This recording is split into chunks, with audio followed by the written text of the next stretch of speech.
Hey guys, welcome back to my channel and welcome to another mukbang. Today I am joined with my sister. Hiya. I mentioned in the previous mukbang if you would like to see one with me and my sister talking about dating. Quite a few of you did. I got messages as well about it. So here we are. Hello. Here's the food again. Same food as before, Yes. but this time we have a non-vegetarian in the building for all you non-vegetarians. Meatheads. Should we talk through what we've got real quick? Yep. So I've got chicken shawarma, comes very highly recommended. Falafel, some salad, some spicy potatoes, some Hummus, potato salad, some more salad. and then the vegetable kebab, which is like aubergines, courgettes, peppers, all that good stuff. Again, they didn't have tabbouleh, gutted. But Actually. one day I will do one and they will have it. But Oh, we've got some sauces.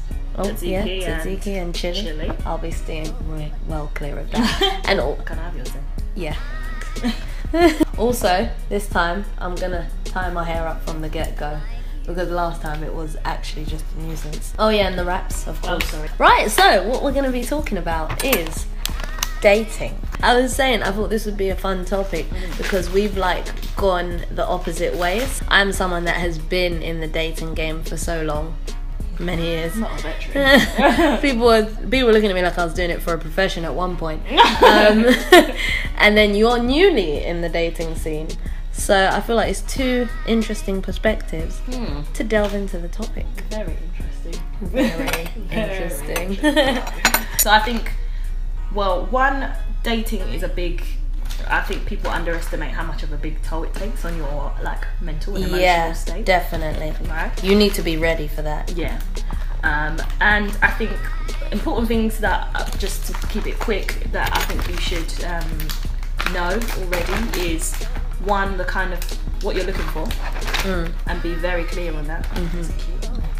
And they're so good, right? What you're looking for, long-term relationship, short-term relationship, kind of person you're looking for. And I think you have to prepare yourself to be ruthless. That if you don't find it, don't just stick in something for the sake of dating. Yeah. I think you have to be proper right with yourself. Like, I think you have to take time out to get to know yourself, to get to love yourself, and to realise what your worth is and realise what you would be bringing to a relationship. Otherwise, Definitely. you know, you get out there, you know, you might start dating, things don't go well, you don't like the people you're meeting, or maybe they don't feel the connection with you, and you know, it can really mess with your head. So I think that's really important to do first things first, before you even start dating. Those are my thoughts. 9 times out of 10 it probably won't be. You're gonna have to be ready to kiss or sit across from a lot of frogs. But I think if you use it as an opportunity just to have some good conversations with some interesting people that you wouldn't have normally met, then go ahead. The way I used to look at it, and I think it would help with that mentality, is it's a numbers game. And I look at it, dating is quite similar to jobs as well, the job search. So the way you should look at both is, so if I'm gonna get food around my mouth and in my teeth, just ignore it, it's just gonna be there. If it's a no from that guy, or if it's a no from the job, just think of it as you're one step closer to your yes. And that's how I always used to look at it, because like you said, it can be so disheartening when you're like, oh, I thought that went well, and then you don't hear back from the guy that you thought it went well with. You can be like, okay, well, we both on the same day, and I think what had helped for me, like you were saying, is when I started dating, I came into the dating game late, like I was 22 when I went on my first proper date. So I wasn't even in the game like that at that point.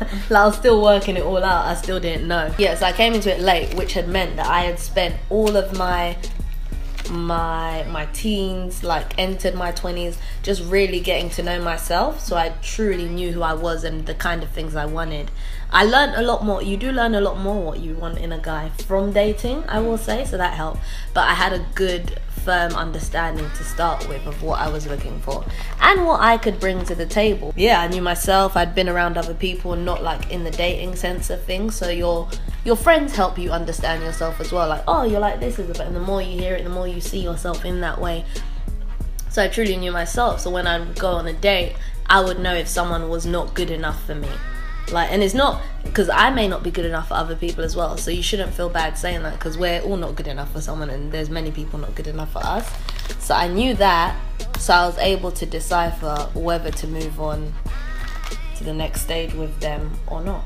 I would also say go in with an open mind, but at the same time, like, don't compromise on what you know is suited for you. Because I think as women, we probably are evolving quite a lot. So rarely are you the same person today than you are, I don't know, 10 years down the line. Yeah, okay, the core of you will always remain the same, but what you want from life might be different. Where you're at in life is going to be completely different, and that will fuel your motivation for the kind of person that you date. So I'd say go in with an open mind, in that, okay, this person might not necessarily tick every single box, but if I keep dating them, could I potentially learn something more about them? Because first dates are not the best showcase of who you are for everybody, because we all sometimes get a bit nervous, sometimes we're a bit too, like, you know, full on.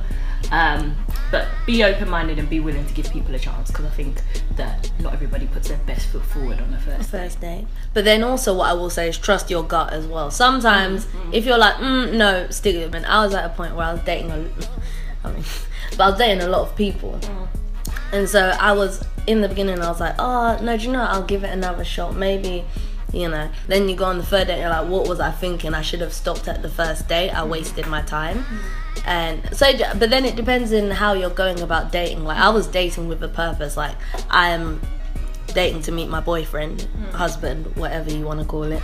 So I was trying to, literally, my brother was just, at one point, he was like, bruv, is this your job? Like, every day you're on a date? I was like, yeah. So if you are dating with that purpose, I think then maybe be a bit more picky with how you go about things after the first date. For me, it wasn't a numbers game. So I'm new to the dating scene. For me, I don't want to date loads of people, because I think that I take things on a lot. Like, I'm not emotionally, so I think if something doesn't go well with somebody, then I think that affects me emotionally, and I wouldn't want it to affect my mental state as well. So for me, it's really about, so I, for example, I decided that I just wanted to meet people out and about, like, organically, rather than go online. And it's really down to your personality, whatever works best for you. So for me, it's not a high numbers game, because when you're out and about, you're put in front of less people from a romantic standpoint. Just to clarify my usage of numbers game, it's more so I believe if you go on a date with one person, it doesn't work out, you're one step closer to the next person. So there's a lot of people and you're just trying to whittle your way through to find that right person. And I guess I take that approach because I'm the kind of person, I don't like to sit around and wait for something. Like, I want to go out and get something. I never want it. I do believe in the universe, and if it's yours it will come to you and all of that, but I believe in like, I want to put in that work as well. Like, I can't let someone, I don't know, how would I explain it, paint my room for me the colour that I have in my head, if that makes sense. Like, if I've got a vision, I want to play an active role in bringing it to life, kind of thing. And I could do that, going out and meeting people. So I did online dating. Spoiler alert. And I was still open to meeting people when I was out and about, but I just thought online will put me in front of people that I may not meet day to day. And I got pins and needles. So yeah, and I felt like one of the best times to meet people would have been when I was at uni. And in that point, I was such a late bloomer. I was not, like, really... I didn't know how to even go on a date at uni. If you asked me about going on a date at uni, oh my god, I would have lost it. But yeah, so I would, speaking on that, I would highly recommend, I'm a big advocate for online dating, but if you do it safely, I could go into that, but I've got a video on that, so you can, because that would just take up this whole video of me talking about how to online date. But especially if you do it safely, it can put you in front of people that, you know, who knows, the guy for you may be out there online.